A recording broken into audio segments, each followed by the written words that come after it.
Hello friends, our next topic is performance of a refrigerator. In the last video we have seen refrigeration. What is refrigerator? त्याचं thermodynamics हे आपण सगळं last व्हिडिओमध्ये बघितलेलं आहे. आता या व्हिडिओमध्ये आपण काय बघणार आहे की रेफ्रिजरेटरचा परफॉर्मन्स म्हणजे काय हे आपण पाहणार आहे. मग आता आपण लास्ट व्हिडिओमध्ये ही डायग्राम तर बघितलेलीच आहे, energy flow diagram of a refrigerator. बघा ही की रेफ्रिजरेटरमध्ये काय केलं जातं तर कोल्ड रिझर्वायरचं ज्याचं टेम्परेचर TC आहे त्याच्याकडनं QC अमाऊंटची हीट आहे ती ॲब्सॉर्ब करतो आपला रेफ्रिजरंट, त्याच्यावरती काहीतरी वर्क होतं आणि मग हॉट रिझर्वायरमध्ये QH ना एवढ्या अमाऊंटची हीट आहे ती रिजेक्ट केली जाते. हा एनर्जी फ्लो डायग्राम आपण रेफ्रिजरेटरचा पाहिला होता, तर तो कन्सिडर करायचा आहे. So consider the energy flow diagram of a refrigerator as shown in the figure B. त्या डायग्राममध्ये काय दिसतंय तर it shows the relation between work and heat involved in transferring heat from a low temperature region to high temperature region. या डायग्राममध्ये आपण बघितलं ना, हीट ट्रान्सफर होते कुठून, फ्रीजमध्ये आपली हीट ट्रान्सफर आहे ती कोल्ड रिझर्वायरकडून हॉट रिझर्वायरकडे हीट ट्रान्सफर होते, हे आपण बघितलेलं आहे. तेच इथे पुन्हा सांगितलेलं आहे. So this is a cyclic process. ही एक सायक्लिक प्रोसेस आहे, हे पण आपण लास्ट व्हिडिओमध्ये बघितलेलं आहे.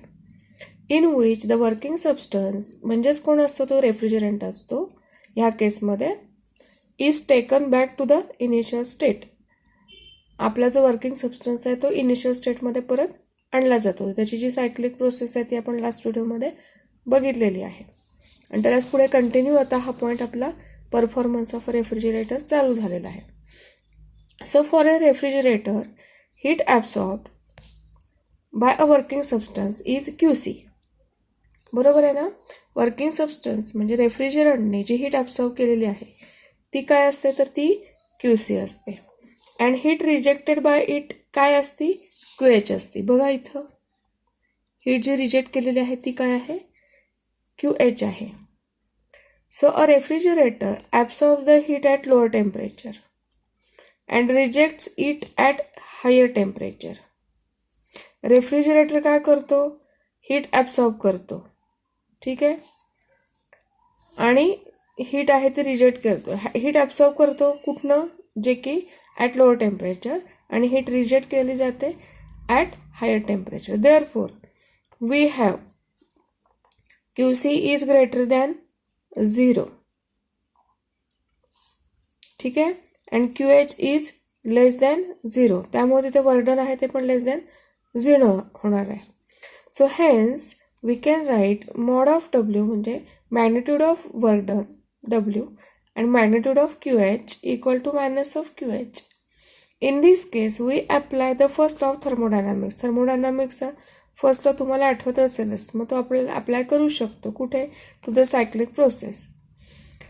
For a cyclic process the internal energy of the system in initial state and final state is same. इथे ह्या केसमध्ये आपण सायक्लिक प्रोसेस असल्यामुळं आपला जो वर्किंग सबस्टन्स आहे तो इनिशियल स्टेटमध्ये आणला जातो.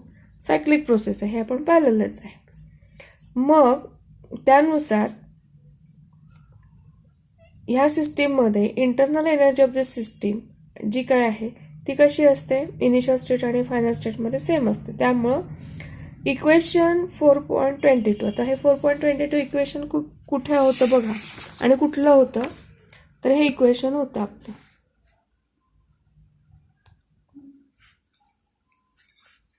इक्वेशन 4. किती सांगितलंय बघा, इक्वेशन 4.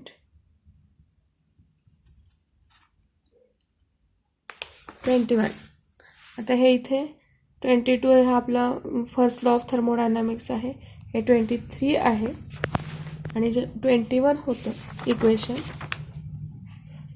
ते हे आहे सायक्लिक प्रोसेससाठी. वेगवेगळ्या प्रोसेसमध्ये बघा ही सायक्लिक प्रोसेस आठवली का, इनिशियल स्टेट आणि फायनल स्टेट सेम असते. In that case Q will be equal to W असते. मग त्याच इक्वेशननुसार किंवा तेच इक्वेशन इथं आहे. So from the equation that Q will be equal to W. मग आता इथे क्यू म्हणजे काय आहे तर Q H plus Q C दोन्हीची ॲडिशन आहे. ठीक आहे. और Q H plus Q C हा डब्ल्यू आहे तिकडे घेतला आहे minus W is equal to 0 किंवा हेच टर्म पुन्हा रिअरेंज केलेले आहेत minus Q H is equal to Q C minus W. So for a refrigerator Q H इथे मायनस साईन आहे लेस दॅन 0 डब्ल्यू वर्डन also less than 0 therefore mod of QH equal to mod of QC plus mod of W. Now again from the figure this we realize that the heat QH rejected by the working substance, the hot reservoir is always greater than the heat QC received by it at cold reservoir. म्हणजे इथे comparison केलेली आहे QH आणि QC. आणि इथं काय सांगितलेलं आहे मी परत रिपीट करते की ह्या फिगरवरनं आपण काय रिअलाइज होते आपल्याला काय लक्षात येते की हीट क्यू एच ही जी रिजेक्ट केलेली आहे वर्किंग सबस्टन्सनं हॉट रिझर्वायरमध्ये ही ऑलवेज कशी असते ग्रेटर असते.